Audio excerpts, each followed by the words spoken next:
उत्तर प्रदेश के मुख्यमंत्री योगी आदित्यनाथ का कहना है बीजेपी शासित सभी राज्यों में रामनवमी समारोह और जुलूस सुरक्षित रूप से आयोजित किए गए, लेकिन पश्चिम बंगाल की टीएमसी सरकार के कारण वहां रामनवमी के जुलूस पर हमला किया गया और सनातन को चोट पहुंचाने की कोशिश की गई। विश्वास हमें यह नहीं भूलना चाहिए कि सुशासन की पहली शर्त कानून का शासन है और यह कहने में कोई संकोच नहीं है कि मोदी जी के नेतृत्व और मार्गदर्शन में भाजपा ने देश के अंदर और भाजपा की राज्य सरकारों ने सुरक्षा में सुधार किया है। राज्यों के भीतर सुरक्षा में भी सुधार हुआ है। देखिए, लोकतंत्र के महापर्व में कल उत्तर प्रदेश की 8 सहित देश के 21 राज्यों की 102 लोकसभा सीटों पर चुनाव संपन्न हुए हैं।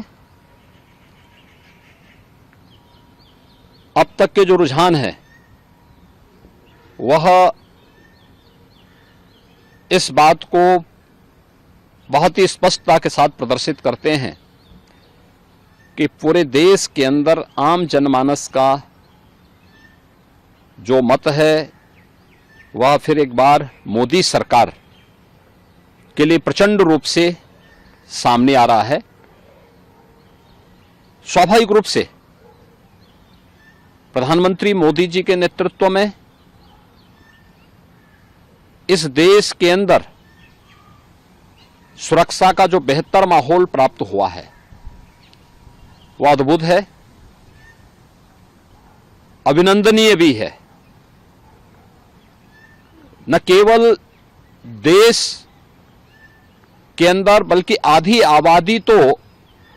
पूरी तरह मोदी जी के सुरक्षा के इस मॉडल को अंगीकार कर रही है और उसी का परिणाम है कि प्रधानमंत्री मोदी जी के नेतृत्व में देश के अंदर जहां एक सुरक्षित माहौल के साथ साथ सुशासन का एक मॉडल दुनिया के सामने भारत ने दिया है, वहीं भारतीय जनता पार्टी शासित राज्यों ने भी मोदी जी के नेतृत्व में उनके मार्गदर्शन में सुरक्षा का एक बेहतर मॉडल देने का कार्य किया है। आपके सामने एक उदाहरण पर्याप्त है। अभी रामनवमी का आयोजन संपन्न हुआ है। भारतीय जनता पार्टी शासित सभी राज्यों में रामनवमी के उत्सव और शोभा यात्राएं सकुशल संपन्न हुई, लेकिन अपनी तुष्टीकरण की नीति के लिए कुख्यात और भारत की सनातन आस्था के लिए वेस्ट बंगाल की टीएमसी की सरकार के कारण वहां पे रामनवमी के जुलूसों पर, शोभा यात्राओं पर हमले हुए हैं। यानी सनातन आस्था को आहत करने की किस हद तक की कुछ चेष्टाएं हो रही हैं, यह एक बार फिर से वहां देखने को प्राप्त हुआ है।